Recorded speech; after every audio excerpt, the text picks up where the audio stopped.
Microsoft এক্সেলে একটি condition বা একটি ক্রাইটেরিয়া মিট করে যদি কোনো কিছু কাউন্ট করার দরকার হয় তখন আমরা কাউন্ট ইফ ইউজ করি। বাট আমাদের কন্ডিশন বা ক্রাইটেরিয়া যদি একটি বা তার থেকে বেশি হয়ে যায় তখন আমরা কাউন্ট ইফস ফাংশন ইউজ করি। তাহলে কাউন্ট ইফ এবং কাউন্ট ইফস এই দুটি ফাংশনের মধ্যে মেইন ডিফারেন্স কি?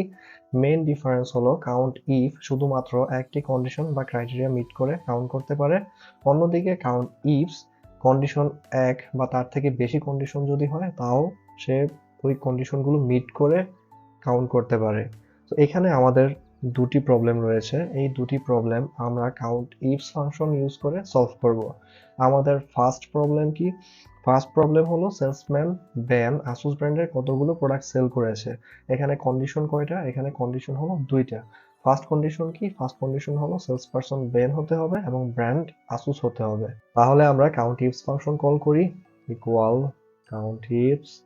কাউন্ট ইফস প্রথমেই যাচ্ছে ক্রাইটেরিয়া রেঞ্জ 1। তো ক্রাইটেরিয়া রেঞ্জ 1 কি হবে? তো আমাদের ফার্স্ট ক্রাইটেরিয়া বা কন্ডিশন হলো সেলস পারসন বেন, তার মানে বেন যেখান থেকে খুঁজবে। তো আমাদের ক্রাইটেরিয়া রেঞ্জ 1 হলো যে সেলস পারসনের যে ভ্যালুগুলো রয়েছে ওই ভ্যালুগুলো আমরা সিলেক্ট করে দেব, এটাই হলো ক্রাইটেরিয়া রেঞ্জ 1। এবং আমাদের ক্রাইটেরিয়া 1 কি? ক্রাইটেরিয়া 1 হলো সেলস পারসন বেন। এবার ক্রাইটেরিয়া রেঞ্জ 2। ক্রাইটেরিয়া রেঞ্জ 2 কি হবে? যেহেতু আমাদের সেকেন্ড কন্ডিশন হচ্ছে ব্র্যান্ড আসুস হতে হবে, তার মানে যেখানে ব্র্যান্ডের ভ্যালুগুলো রয়েছে সেটাই হবে ক্রাইটেরিয়া রেঞ্জ 2। আমরা সবগুলো ব্র্যান্ডের ভ্যালু সিলেক্ট করে দিলাম, এটাই হলো ক্রাইটেরিয়া রেঞ্জ 2। এবং ক্রাইটেরিয়া 2 কি হবে? ক্রাইটেরিয়া 2 হবে ব্র্যান্ড আসুস। এবার আমরা ব্র্যাকেট ক্লোজ করি, এন্টার প্রেস করি, তাহলে আমরা আমাদের ভ্যালু পেয়ে গেলাম। তার মানে ব্যান আসুস ব্র্যান্ডের দুইটি প্রোডাক্ট সেল করেছে। তো এইখানে আমরা যদি চেঞ্জ করি, প্রোডাক্টের নেম এসআর দেই, তাহলে তার মানে সে এসআর ব্র্যান্ডেরও দুইটি প্রোডাক্ট সেল করেছে। এবার আমরা যদি প্রোডাক্টের নেম ডেল দেই তাহলে 0 আসতেছে, তার মানে ডেল ব্র্যান্ডের কোনো প্রোডাক্ট সেল করেনি। এবার আমরা সেকেন্ড প্রবলেমে যাই। সেকেন্ড প্রবলেমে বলা আছে 1 এপ্রিল 2023 থেকে 31 জুলাই 2023 এর মধ্যে সেলসম্যান বেন কতগুলো প্রোডাক্ট সেল করেছে। এখানে কন্ডিশন কয়টা? এখানে কন্ডিশন হলো তিনটা। ফার্স্ট কন্ডিশন কি? সেলস পারসন বেন হতে হবে। সেকেন্ড কন্ডিশন হলো স্টার্ট ডেট 1 এপ্রিল 2023 হইতে হবে এবং এন্ড ডেট হতে হবে 31 জুলাই 2023 এর মধ্যে। আমরা কাউন্ট ইফস ফাংশন কল করি। ক্রাইটেরিয়া রেঞ্জ ফার্স্ট কি হবে? যেহেতু সেলস পারসন বেন হচ্ছে ফার্স্ট কন্ডিশন, তার মানে সেলস পারসনের ভ্যালুগুলো হবে ক্রাইটেরিয়া রেঞ্জ 1। আমাদের ক্রাইটেরিয়া 1 হবে বেন। ক্রাইটেরিয়া রেঞ্জ 2 হবে স্টার্ট ডেট, যেহেতু আমাদের সেকেন্ড কন্ডিশন, তার মানে যেখানে ডেট রয়েছে ডেটের ভ্যালুগুলো ওই ডেটের ভ্যালুগুলো হবে ক্রাইটেরিয়া রেঞ্জ 2। এবং সেকেন্ড ক্রাইটেরিয়া কি হবে?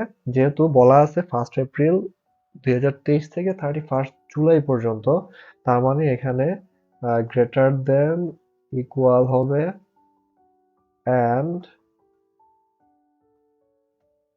স্টার্ট ডেট হবে এটা। এবার ক্রাইটেরিয়া রেঞ্জ 3 কি? ক্রাইটেরিয়া রেঞ্জ যেহেতু আমাদের থার্ড কন্ডিশন হচ্ছে এন্ড ডেট 31 জুলাই 2023 এর মধ্যে হবে, তার মানে ক্রাইটেরিয়া রেঞ্জ এখানেও হবে ডেট। এবং ক্রাইটেরিয়া 3 কি হবে? ক্রাইটেরিয়া 3 হবে less than equal and end date. এবার আমরা ব্র্যাকেট ক্লোজ করে এন্টার প্রেস করি, তাহলে আমরা ভ্যালু পেয়ে গেলাম। তার মানে ব্যান 1 এপ্রিল 2023 থেকে 31 জুলাই 2023 পর্যন্ত সে 4টা প্রোডাক্ট সেল করেছে।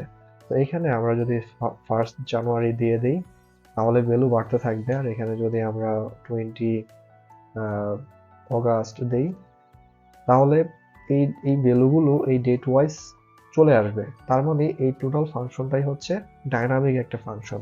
তো আজকে আমরা আলোচনা করলাম কাউন্ট ইফস নিয়ে। এই ব্যাপারে যদি আপনাদের কোনো সাজেশন থাকে বা কোনো কনফিউশন থাকে কমেন্ট সেকশনে কমেন্ট করবেন। Thank you very much for watching.